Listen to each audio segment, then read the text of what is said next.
नसरापूरच्या गाजलेल्या खटल्याचा अंतिम निकाल आज न्यायालयाने जाहीर केलेला आहे। मागच्या तारखेला मेहरबान न्यायालयाने आरोपीला दोषी साबित झालेला आहे, सर्व आरोपी विरुद्धचे दोष साबित झालेले आहे असा न्याय निर्णय दिलेला होता। त्यानंतर आरोपीला काय शिक्षा द्यावी यावर दोन्ही पक्षांचा युक्तिवाद आणि आरोपीचं म्हणणं कोर्टाने ऐकून घेतलं। त्या प्रॉसिक्युशनकडनं आम्ही एकूण 12 सुप्रीम कोर्टाचे लँडमार्क जजमेंट हे पटलावर ठेवले आणि त्यावर युक्तिवाद केला।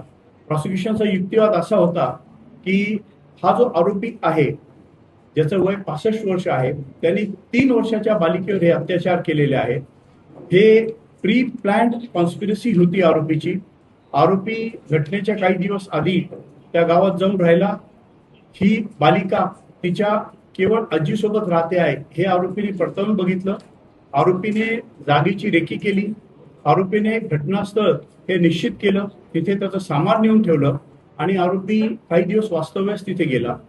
त्यानंतर आरोपीने अतिशय थंड डोक्याने लहान मुलीला गाईचं वासरू दाखवतो हे सांगून त्या घटनास्थळाकडे नेलं। जाताना तिला गाठीशेवचं आमिष दाखवलं, गाठीशेव दिली आणि तिथे नेऊन ह्या बालिकेवर अत्याचार केले।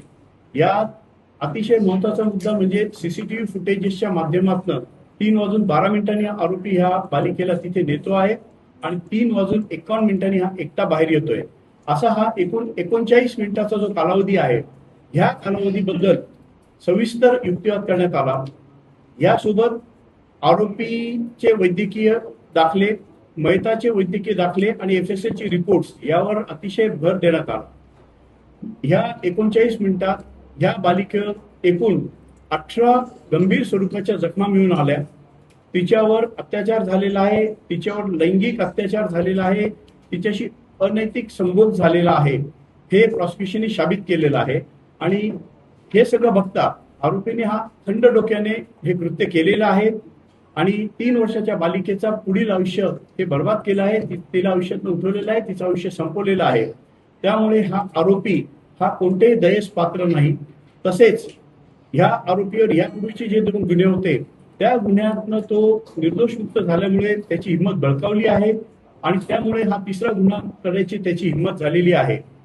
आरोपीचं जेव्हा वय 38 वर्ष होतं त्याने त्यावेळेस 65 वर्षाच्या महिलेवर अत्याचार केले होते आणि आता आरोपीचं वय 65 वर्ष असताना त्याने 3 वर्षाच्या ह्या मुलीवर अत्याचार केलेले आहे।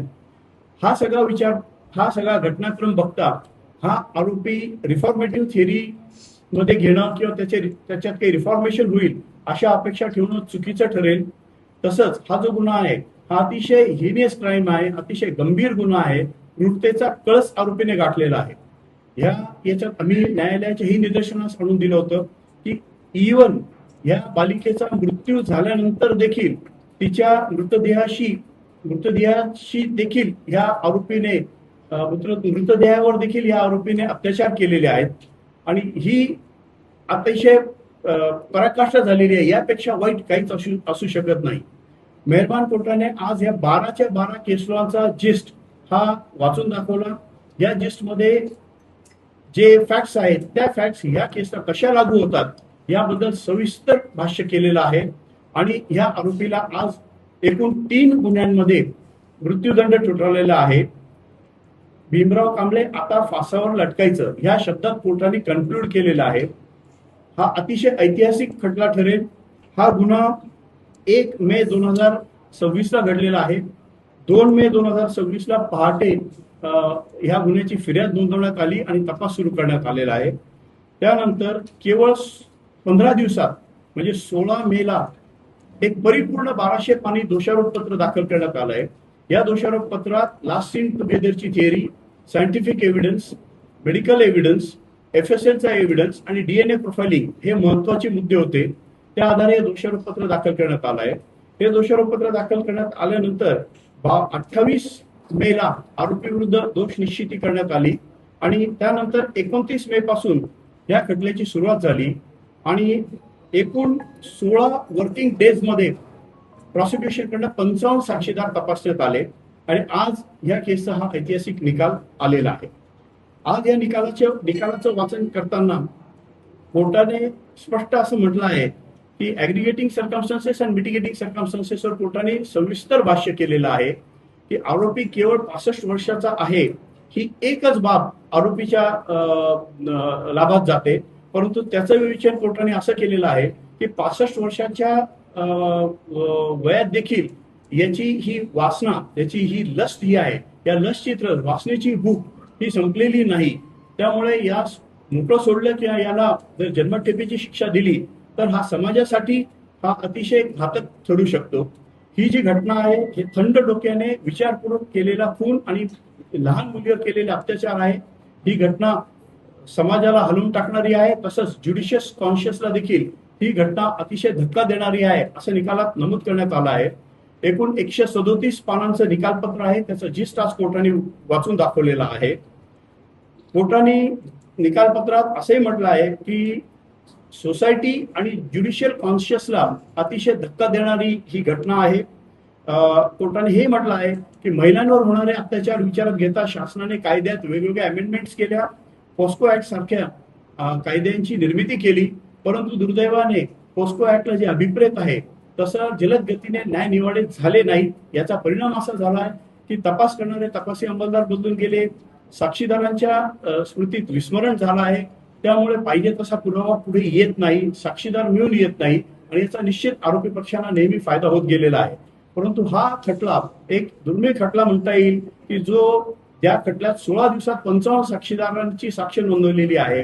यात मला मी निश्चित काही गोष्टी हायलाईट करू इच्छितो की पब्लिक परसेप्शन बद्दल देखील कोर्टाने भाष्य केलेलं आहे की अशा पद्धतीचे जे गुन्हे आहेत त्या गुन्ह्यांमध्ये पब्लिक परसेप्शन काय होत चाललं आहे. जसं ह्या गुन्ह्यात आरोपीला आमच्या ताब्यात द्या, आम्ही न्याय करू अशी मागणी झाली होती. कोर्टाने जजमेंटमध्ये असं म्हटलं आहे की जेव्हा पब्लिक परसेप्शन येतं, पब्लिक रोष एवढा होतोय, समाजाचा राग एवढा उडवतो की आम्हाला न्याय करू द्या, यापेक्षा समाजासाठी घातक काही ठरू शकत नाही. अशा वेळेस तातडीने न्याय होणं हे आवश्यक आहे. पब्लिक परसेप्शनचा विचार कोर्टाने अतिशय गांभीर्याने केलेला आहे. ह्या जजमेंटमध्ये अनेक अनेक मुद्द्यांवर भाष्य करण्यात आलेलं आहे. प्रॉसिक्युशननी सर्कमस्टन्सेसची अनब्रोकन चेन ही पूर्णपणे एस्टॅब्लिश केलेली आहे. प्रॉसिक्युशननी FSLचे जे अहवाल आहेत ते वेळेत आणि इंटॅक्ट पद्धतीने कोर्टासमोर आणलेले आहेत. प्रॉसिक्युशननी FSLचे अधिकारी असतील, वैद्यकीय अधिकारी असतील, न्यायवैद्यकीय शाळेचे जे मेंबर्स असतील त्यांची साक्ष कोर्टात नोंदवलेली आहे. कोणताही याचा शॉर्टकट न घेता डिटेल पुरावा कोर्टासमोर आणलेला आहे, हे कोर्टाने निकालामध्ये ऍडमिट केलेलं आहे. यात अनेक जजमेंटचा उहापोह झालाय. कोर्टाने या पब्लिक परसेप्शन, मिटिगेटिंग आणि ऍग्रिगेटिंग सर्कमस्टन्सेस बद्दल स्वतःला काही प्रश्न विचारले व त्याचे उत्तर काय आहेत हे सुद्धा विस्तृतपणे जजमेंटमध्ये मांडलेले आहे.